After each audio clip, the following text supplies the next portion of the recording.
right, good morning, everyone, and thank you for joining us for this session. We're really excited to talk to you about storm debris management and opportunities for material recovery. We'll have two presentations for you this morning.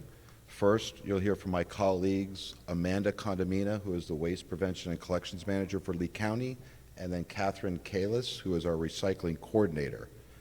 After that, we'll hear from Dr. Max Lee, who is the President of Cougar and Associates, and Rodrigo Belsiria, who is the Director of Alternative Fuels and Raw Materials with Titan American LLC.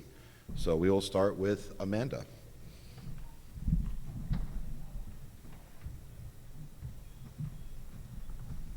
Good afternoon, lunchtime, everybody. Like Tim said, my name is Amanda Condomina. I'm the Operations Manager for Waste Prevention and Collection Solid Waste, and today we want to talk to you about the right-of-way Hurricane Ian debris mission in unincorporated Lee County. So just by a show of hands, how many of you have been to Lee County? Caleb, don't put your hand up, or are familiar with Lee County? Okay, good. So just some little facts of information about Lee County. We are 1,212 square miles, which is about the size of Rhode Island. And of that, 785 is land. The rest is all water. Our population as of this year is 803,000, which is a 30% increase since 2010, and we are continuing to grow. As you can see from the storm surge map here, almost all of our county is in a storm surge area except for that far eastern part of the county. And what makes Lee County interesting is we are primarily coastal cities. We have a lot of barrier islands that are only accessible by bridge and a lot of tiny islands that are inhabited that you can only get to by boat. So in Lee County, we don't prepare just during hurricane season. It's a year-long process for us that's based off of lessons learned from previous storms. So we update our debris management plan every single year. We are constantly inspecting our debris management sites and having them pre-authorized with the DEP and looking to add additional sites.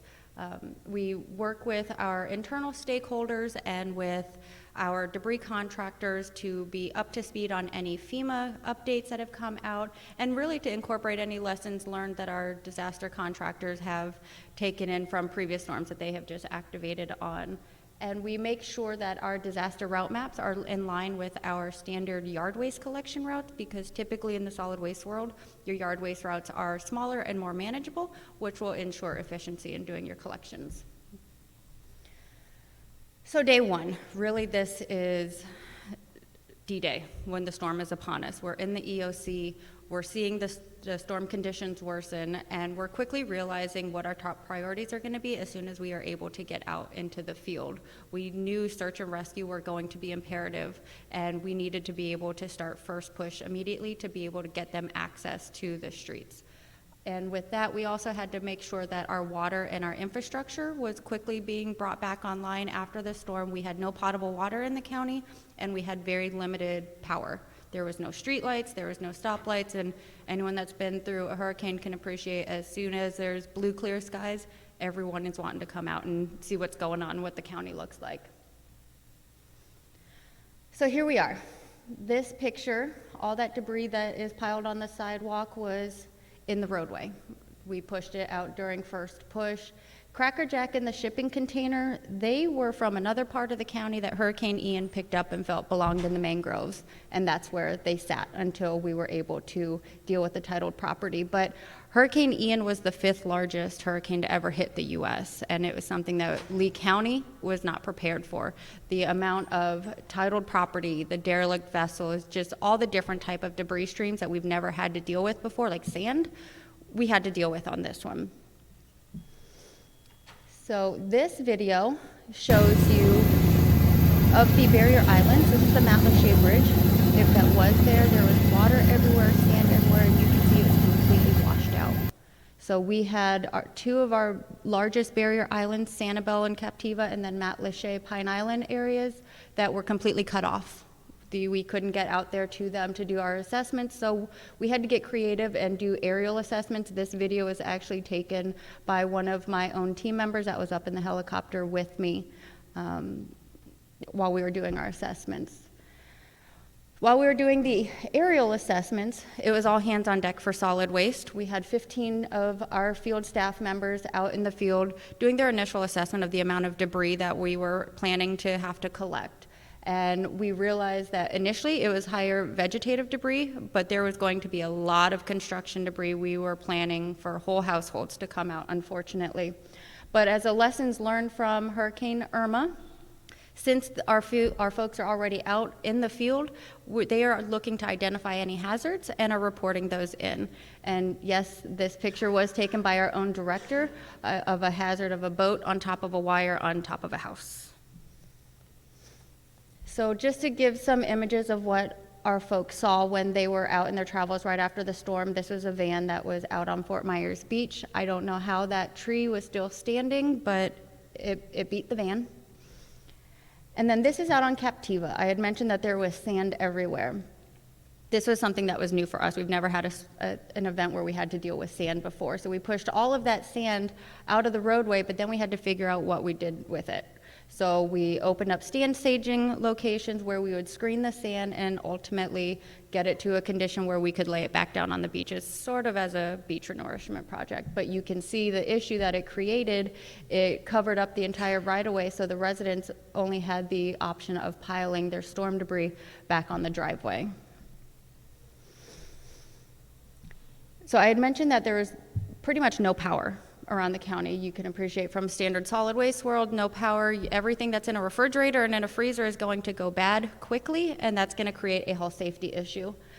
The good thing about our franchise haulers, we didn't have time to reach out to us. They were already ringing my phone. What can we do to help? How do we help our community? So we made a plan to just prioritize the solid waste, the garbage, and they went out there. And this picture demonstrates what kind of conditions our franchise haulers and our own field crew were working through in the first days. And yes, before anyone turns us in, we did make sure that those power lines were not hot and it was as safe as could be for them to be out there in those streets. All right, so we are at day 5 after the storm. This is one of our debris management sites that we had activated. We opened up 4 citizen drop sites because if there's anything that we know about our residents is they will help themselves if we give them the tools and they just want us to get out of their way. And you know what? We're happy to do that. That's what we love about them. That's half the reason why we feel our community is so resilient. So by day 5, we finished first push. We opened up 4 debris management sites and we opened up 4 of our citizen drop sites. And then on the very next day, day 6, we started our debris cleanup mission, which typically is a 12-day or a 2-week planning period, but we started it in 6 days. We wanted to stay out of the way of search and rescue, so we made sure that we turned our focus inland where the debris field was mainly vegetative debris. That was calculated so that we could get all of that brought in and mulched up and laid down as mulch bed to prepare for when we could send the trucks out into the field to collect the construction debris. And this is just a map showing where we were on day 6 when we started. You can see our debris management sites, our citizen drop sites, and then those little yellow squares or diamonds are where we had our stand staging sites.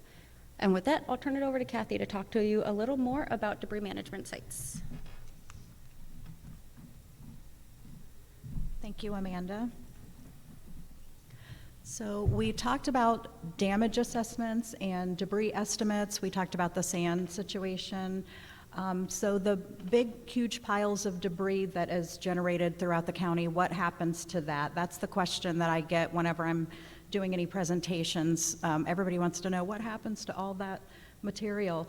So it is collected throughout the county and it's brought to one of the debris management sites. You saw the map on the previous slide, scattered throughout the county. And this is our chance also to pull out recyclable materials. So recycling is very important to Lee County. I'm sure you guys know that. The metal that is brought in the big piles is separated out and sorted, taken to metal recyclers. Vegetation's ground into mulch, and construction debris is compacted for landfilling. So the sites themselves, we learned from Hurricane Irma that we have to keep eyes on those. So we do frequent inspections of those debris management sites. We want to make sure that not only the material that's staged there is in compliance with DEP regulations so that the surrounding residents and businesses are kept safe, but also that the material is processed and moved out in a timely manner so that it doesn't get out of hand. So the debris that is processed at the debris management sites, it's prepared for final disposal, and that's different for what different kinds of material it is. Like I mentioned before, white goods that come in are separated out, they're disassembled, and the metal is brought to local metal recyclers. Vegetation is mulched, and it goes to different places. We have some local farmers that accept that material, some of them by the tractor trailer load, and they land apply it. It's beneficial for them. We also have sites that will take the mulch, and it's just used as fill or just land application. And then the construction debris is compacted and brought to surrounding landfills. And to give you an idea, this is a picture of our Lee Hendry landfill. On the left, that is our Class 3 site, or our Class 3 cell, I'm sorry, and that is just before Hurricane Ian. On the right is the same Class 3 cell, and it's now 40 feet deep with compacted construction debris, and this is just since Hurricane Ian. So that shows you how quickly you can run out of landfill space. And so in Lee County, we do everything we can to pull out everything we possibly can and divert it from landfilling. And just keep in mind, this is not all of the construction debris that was generated either. This is just what came to Lee Hendry landfill. Some of the construction debris went to alternate landfills. So with that, I'm going to turn it back over to Amanda.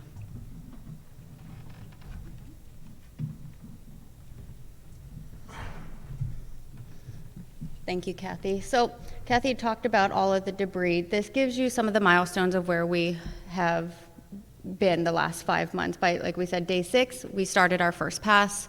By day 24, we collected our first 1 million cubic yards of debris. Within 12, 15-day increments, we are adding in another 1 million cubic yards collected. At our peak, we had 140 trucks collecting up to 100,000 cubic yards per day. Fast forward to just a couple weeks ago, day 133. For unincorporated alone, we broke the 6 million cubic yard mark, and we're still going. Our debris mission is still fully in play right now. And to give you an idea of Lee County as a whole, for the debris collected by our municipalities, we are at 12.2 million cubic yards of debris. That's 10 years worth of waste generated within 48 hours time. So maybe next time we speak, we will be able to give you final numbers. We'll be able to give you some of our lessons learned, but we just aren't quite there yet because we are still in recovery phase in our community. But before I go to the next slide, we have a video that we prepared for you all to give you a glimpse of to what our last 5 months have looked like and really what it means to our solid waste family to be able to be there and help our community recover. While no one seeks out a hurricane, I feel a strong sense of accomplishment and a strong sense of helping my neighbors working through this tremendous challenge that we have in the county of debris collection. It's been a unit. It's been a team effort with a lot of dedication, long hours, but ultimately we can see that visual progress, and that visual progress is what continues to give everyone the initiative to put in those hours. Being a part of the cleanup process, I really enjoy it because I get to help people every single day. It makes me feel like we're really accomplishing something big here. This hurricane is like no other. The devastation, seeing people's lives at the curb.